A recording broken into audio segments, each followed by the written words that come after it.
Madam ಅವರೇ, ನೀವು ಬರ್ತೀರಾ ಅನ್ನೋದು ನಂಗೆ ಗೊತ್ತೇ ಇರಲಿಲ್ಲ. ಆದರೂ ನೀವು ಬಂದಿದ್ದು ನನಗೆ ಸ್ಯಾನೇ ಸಂತೋಷ ಆಯಿತು ಬಿಡಿ. ಅಲ್ಲ, ನೀವು ಬರ್ತೀನಿ ಅಂತ ಹೇಳಿದ್ರೆ ಕರ್ಕೊಬರಕ್ಕೆ ನಾನೇ ಬರ್ತಿದ್ನಲ್ಲ. ಹೌದು, ಯಾವ್ದ್ರಲ್ಲಿ ಬಂದ್ರಿ? ವಾ, ನೀವು ಸುಮ್ಕೆ ಇರೋದು ನೋಡಿದ್ರೆ ಬಸ್ನಲ್ಲಿ ಬಂದ್ರಿ ಅನ್ನಿಸ್ತದೆ.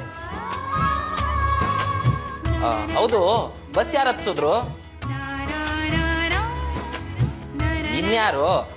ಪರಮೇಶ್ ಅಂಕಲ್ ಹಚ್ಚಿರ್ತಾರೆ ಅನ್ನಿಸ್ತದೆ ಅಲ್ವೇ? ಬಸ್ನಲ್ಲಿ ಏನು ತೊಂದರೆ ಆಗಿಲ್ಲ ಅಲ್ವಾ?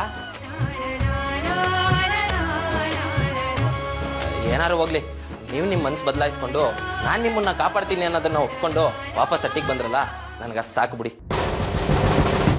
ಅದ್ ಸರಿ, ನೀವ್ ನನ್ನ ಕಾಪಾಡ್ತೀರಾ ಅನ್ನೋ ನಂಬಿಕೆನಲ್ಲಿ ನಾನು ಒಪ್ಕೊಂಡು ಬಂದಿದ್ದೀನಿ ಅಂತ ಯಾರು ಹೇಳಿದ್ದು? ಅಯ್ಯೋ, ಇದೇ ನಿಮ್ ತಮಾಷೆ ಮಾಡ್ತಿದ್ದೀರಾ ಐಸು ಮೇಡಮ್ ಅವರೇ? ನೀವು ಒಪ್ಕೊಂಡಿರೋದಕ್ಕೆ ತಾನೇ ಅಟ್ಟಿಗೆ ಬಂದಿರೋದು. ಹಾಗೇನೂ ಇಲ್ಲ, ಬರ್ಬೇಕು ಅನ್ಸು ಬಂದೆ ಅಷ್ಟೇ. ಅದ್ ಬಿಟ್ರೆ ನಂಬಿಕೆ ಎಲ್ಲ ಏನು ಬಂದಿಲ್ಲ.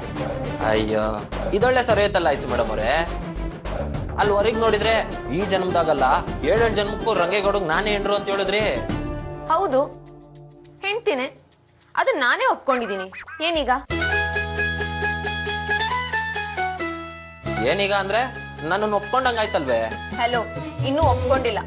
ನಾನಿನ್ನು ನಿಮ್ ಲವ್ವರ್ ಅಷ್ಟೇ. ನೀವ್ ನನ್ನ ಚೆನ್ನಾಗಿ ನೋಡ್ಕೋತೀರಾ ಅಂತ ನಂಗೆ ನಂಬಿಕೆ ಬರೋವರೆಗೂ ನನ್ನಿಂದ ದೂರ ಇರ್ಬೇಕು ಅಷ್ಟೇ. ಅಲ್ಲ, ಅಲ್ಲಿವರೆಗೂ ನಾನ್ ನಿಮ್ ಹೆಂಡತಿ ಅಲ್ಲ. ಅಯ್ಯೋ ಐಸು ಮೇಡಮ್ ಅವರೇ, ಸುಮ್ಕೆ ನನ್ನ ತಲೆ ಕೆಡಿಸ್ಬೇಡಿ. ಅಲ್ಲ, ಹೆಂಡ್ರು ಅಂತೀರಾ, ಹೆಂಡ್ರಲ್ಲ ಅಂತೀರಾ, ಹಿಂಗೆ ಆದ್ರೆ ನಾನು ಏನ್ ತಿಳ್ಕೊಬೇಕು ಹೇಳಿ? ಸಿಂಪಲ್. ಮನೆಯವ್ರ ದೃಷ್ಟಿನಲ್ಲಿ, ಪ್ರಪಂಚ ದೃಷ್ಟಿನಲ್ಲಿ ನಾನ್ ನಿಮ್ ಹೆಂಡತಿ. ಆದ್ರೆ ನಮ್ ದೃಷ್ಟಿನಲ್ಲಿ ನಾನ್ ನಿಮ್ ಲವರ್ ಅಷ್ಟೇ. ನಾನೀಗ ಡ್ರೆಸ್ ಚೇಂಜ್ ಮಾಡ್ಬೇಕು, ಹೊರಗೋಗಿ.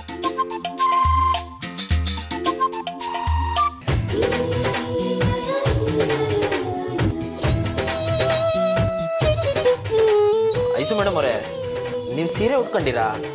ಯಾಕೆ ಉಟ್ಕೋಬಾರ್ದಾ? ಹಂಗಲ್ಲ, ಅಟ್ಟಿಲ್ ನಿಶ್ಚಿತಾರ್ಥ ನಡೀತಾ ಇದೆ. ಕಾಲ್ ತೊಡ್ಕೊಂಡು ನೀವೇನಾರ ಕೆಳಗ್ ಬಿದ್ರೆ ಅನ್ನೋ ಭಯ, ಆಟೆಯ. ಎಕ್ಸ್ಕ್ಯೂಸ್ ಮೀ, ಈ ಇಮ್ಯಾಜಿನೇಷನ್ ಎಲ್ಲ ಸಾಕು. ಸೀರೆ ಹೇಗೆ ಉಟ್ಕೊಳ್ಳೋದು, ಉಟ್ಕೊಂಡ್ಮೇಲೆ ಹೇಗಿರೋದು ಅನ್ನೋದನ್ನೆಲ್ಲ ಕಲ್ತ್ಕೊಂಡ್ ಬಂದಿದ್ದೀನಿ.